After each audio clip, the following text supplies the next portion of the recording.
Répartir la valeur. Article de Laurent Léchine pour la propriété-d'usage.com. De quelle valeur parlons-nous ? De la valeur du travail humain. Une entreprise produit, un consommateur détruit la production, il la consomme. Telle est la vie du travail humain depuis la nuit des temps. Parfois, le producteur et le consommateur sont confondus dans la même personne, mais cela reste plutôt anecdotique, car nous sommes des êtres sociaux. L'essentiel de nos consommations est acquis par un échange de travail. Le troc étant imparfait, nous avons choisi la monnaie pour fondre le travail dans une marchandise facile à échanger et convertible en à peu près tout, la marchandise monnaie. Ceci étant dit, nous pouvons nous concentrer sur la situation actuelle, tout à fait discutable. Si nous étions raisonnables, justes, un tant soit peu égalitaristes, alors le producteur de valeur devrait recevoir tout le fruit de sa production, sans aucun parasitage. Il devrait être payé intégralement à ce pourquoi il a travaillé. Se poser la question de la répartition nous rappelle que nous vivons dans un monde féodal, car elle ne se pose pas dans un monde de propriété d'usage universel. C'est là toute l'étrangeté de la situation. Même les solutionnistes tombent dans le panneau et proposent non une redéfinition de la propriété, mais un énième aménagement du système lucratif. Réveillez-vous, ça fait 200 ans qu'on tente de réaménager le capitalisme. Force est de constater qu'il se porte bien, très bien. Je vais plus loin, car les aménagements, en le rendant supportable, en l'éloignant de son état sauvage naturel, le poussent vers l'éternité. Revenons à la répartition de la valeur. Nous vivons dans un monde néo-féodal, où un propriétaire, parce qu'il est propriétaire, peut récupérer une partie de la valeur de la production sans travailler. C'est son droit, c'est légal, il ne va pas s'en priver.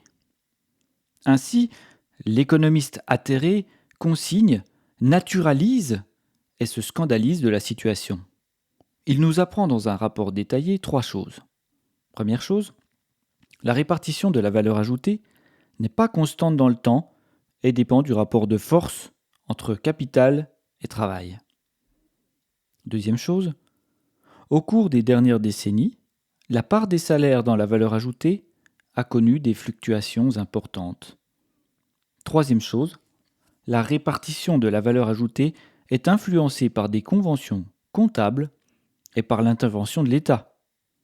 Il est nécessaire de réorienter les revenus du capital vers l'investissement net pour favoriser une transition sociale et écologique. Cela pourrait être accompli grâce à une fiscalité redistributive. Ce rapport ne remet pas en cause le système dans son fondement féodal. Il prévoit une répartition plus juste entre voleurs et volés.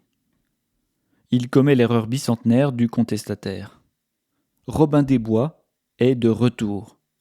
Il y a des riches, il y a des pauvres. Prenons aux riches pour donner aux pauvres, via les taxes et les impôts, et tout irait mieux. Mais ne serait-il pas plus intelligent d'empêcher les riches de voler du travail ? Je m'explique.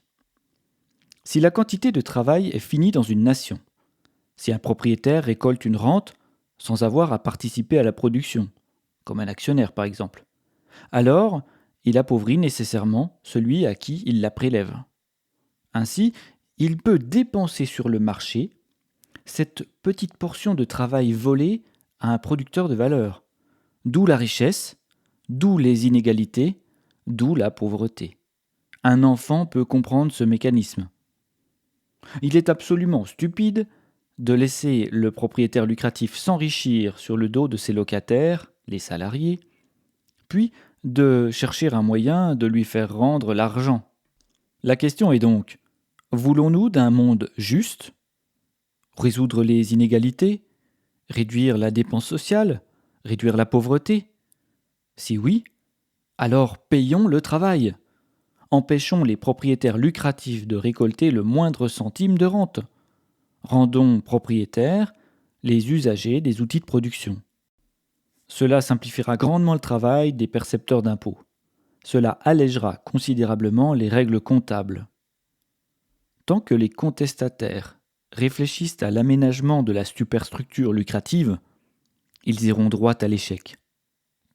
La question n'est plus la répartition de la valeur, mais la légalisation du surtravail.